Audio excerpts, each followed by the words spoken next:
I've been doing agility for about 25 years. And the agility that I grew up with, the way that I was taught, and in pretty much the consensus of the time that we were doing agility back in the late 90s and 2000s, is that we were taught to never rear cross contacts. We were not supposed to rear cross the A-frame, the teeter, or the dog walk. And there was good reason for it. There is an element of danger that can happen with the contacts because the contacts are non-turning obstacles, meaning the dog needs to stay straight. You have several of them. All of your contacts are non-turning obstacles. And the rear cross is a turning cue for the dog. So you're putting on a turning cue on a non-turning obstacle, and for dogs that are untrained with it, they can turn around on it. And while the A-frame is probably not a big deal for dogs to turn around on, a lot of dogs learn how to turn around on an A-frame at some time in their life, the teeter and the dog walk can end up scaring the dog if the dog wasn't prepared or trained for the rear cross on those contact obstacles. Let me make sure you guys can see the teeter. So there are several things that can happen with a rear cross on the teeter, and one of the biggest ones for the dog, the safety issue for the dog, when we are rear crossing, we are behind our dog just naturally. What happens when we are behind our dog is the dog will get to about here, kind of depending on how they're trained, but most dogs that are trained on the teeter will somehow slow down right in here, wondering where their handler is at, if they haven't been taught to drive to the end. And when they do slow down in here, what happens is that they hit this pivot point and they begin to push the teeter down.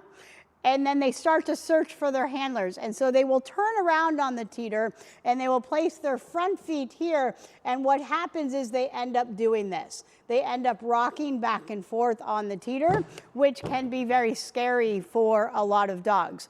And so that is one reason that we didn't rear cross the teeter. We were just taught never to rear cross the teeter.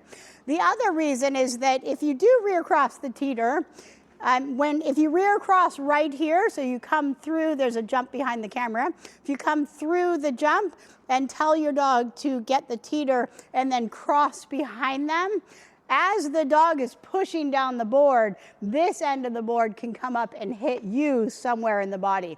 So when you do rear cross, or if you do rear cross, definitely make sure that you're away from the edge of the board that's about to come into your face, or at least into my face. I'm not very tall, so it definitely hits me about here. And if I'm moving forward, then it can certainly hurt quite a bit. So I've taught the rear cross in class now 2 times.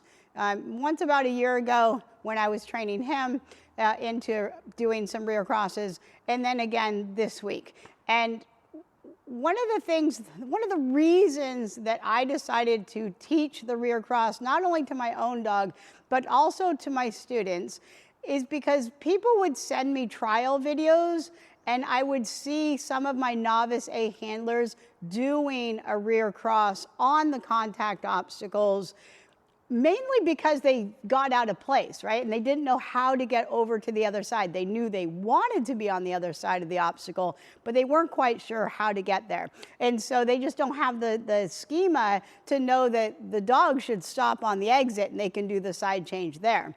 And so they have a tendency, they wanted to do a side change up on the jump prior, they failed to do so, or the dog didn't allow them to, and now they're forced into a rear cross. And so most times I would tell my handlers to go forward to the exit of the contact obstacle and cross, but that doesn't always come naturally to most new handlers.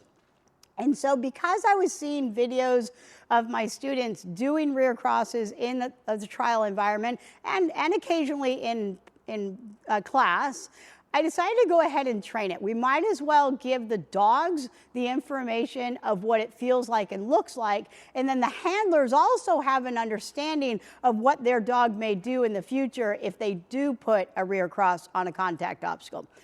I also believe that courses are changing, and I think that there are some times maybe when a front cross, blind cross isn't available to the handler on either side of the contact, and maybe the rear cross is the last ditch effort. And so I'm all in now, or mostly in. I can't say I'm thrilled about it, but I am in on training it and finding out information for our dogs. So there are a couple of things that I've told my students that I want to encourage them to do in the rear cross. So this video is essentially for them, just to remind them what to do when they're doing a rear cross. Let me talk about some of the things dogs do when they don't read a rear cross timely. So they never got the information, they never felt the pressure from the handler. So all of the things that the dogs do on the contact obstacles, they also will do on tunnels, on jumps, on all of them. And so I'm going to talk about the A-frame, talked already a little bit about the teeter. There are three yucky ways that dogs will respond to an untimely rear cross on a contact obstacle. The first one is that if the handler is way behind, so if the handler's way back here, when the dog is going down the down ramp, the dog will get down to the down ramp, so the handler's moved over to this side. When the dog comes down the down ramp, they will turn in the direction they thought the handler was. So they'll come all the way down, they'll spin in this direction, and they go, oh, where are they? And then they'll figure out that they've moved to the other side. So that's the one thing that they can do. Come down all the way to the bottom, and if they don't have a good 2-on, 2-off, or if they have a run-in, they will turn in the direction they thought the handler was. The other thing that dogs will do is they will spin right here on top of the A-frame. So somewhere between here and here, they will rotate around trying to find their handlers. And these are dogs that have good 2-on, 2-offs or running, but they've felt that the handler is not near them. They're not in their normal normal area for the A-frame. And so they will spin right here. If they spin right here, I encourage my handlers to keep moving forward. Look at them, talk to them, and encourage them down into their 2-on, 2-off position. But don't back up at this point. So go ahead and keep going forward if they spin right here. The last thing that dogs will do is as the handler comes through the rear cross, so dog has taken the jump, the dog is passing the handler in front of them, and the handler starts to move behind them. So now the dog's about to enter the A-frame. The last thing that they'll do is they'll spin right here before they enter the A-frame. Now, if your dog spins right here, I immediately cancel the exercise. I pull back, I tell my dogs, whoops, let's try again. I pull them away from the A-frame. Because what I don't want to do is I don't want to have a dog spinning right here and then going up. That's just yucky behavior. Don't want them to learn that we spin and go up, whether it be an A-frame, a tunnel, or a jump. It's just yucky behavior. But more importantly for the dog's feelings is they're now in full collection right here, and they're now climbing a mountain. And so that effort that it takes to get up this A-frame can cause some yucky feelings for the dog. So we're talking about new dogs, new handlers that don't have a whole lot of history on the A-frame, or that may already have some feelings about the A-frame, and so we can make those feelings just go, we don't like it anymore. And so if they spin right here, just cancel the exercise, change your handling, or add a target plate, work with somebody else that can help your dog get up and over as they learn and get more confident with where the handler's at. Two things that I do when I am encouraging the rear cross on the A-frame. One is allow the dog to get ahead of you pretty far back from the A-frame entrance. And I also keep giving them their A-frame cue as I try and slip behind them as quickly as possible. So the moment that my dog passes me, I slip behind them as I'm telling them their A-frame word.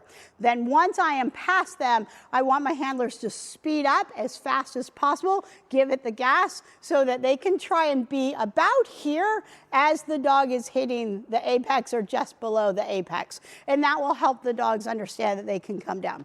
Again, use a target plate if they struggle. If they don't do well on the A-frame, don't do your teeter. And if they don't do well on your teeter, don't do your dog walk. I would go in that order personally. And on the dog walk, I would definitely make sure that my dog has a target that they are driving to help encourage them to move on. I know lots of dogs that learn how to turn around on a dog walk plank, mine included, but they don't do it at speed. And so when they slam on the brakes and try and rotate very quickly, it can be very dangerous for them. And so we want them to know that they're driving forward and just learn and get the feeling and the confidence to drive forward on this non-turning obstacle independently of where the handler's at. The exercise that I set up for this week's class, I really, really like. It not only works our rear cross on our A-frame and our teeter, but it also works it on the tunnel multiple ways. So we can change the route to work on a straight line let me show you. So once we're on the rear cross for the A-frame, that then puts us on a rear cross for the tunnel. And so coming up through here, rear crossing this tunnel, and then continuing on. So not only does it work both our A-frame and our teeter rear cross, we've also got three different tunnel rear crosses. This number 4, let me show you the other 2. Let's see if I can do that. My ground's all wet, so I'm not going to show you with Eli. I'm going to let it sink in.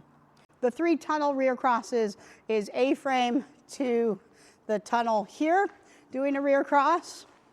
Then we can also do a rear cross from here on a straight tunnel, which is a little bit harder for some dogs. A straight line tunnel, throttle to the green jump. And then from the green jump, doing to the right side of the tunnel for a tunnel throttle onto this white jump.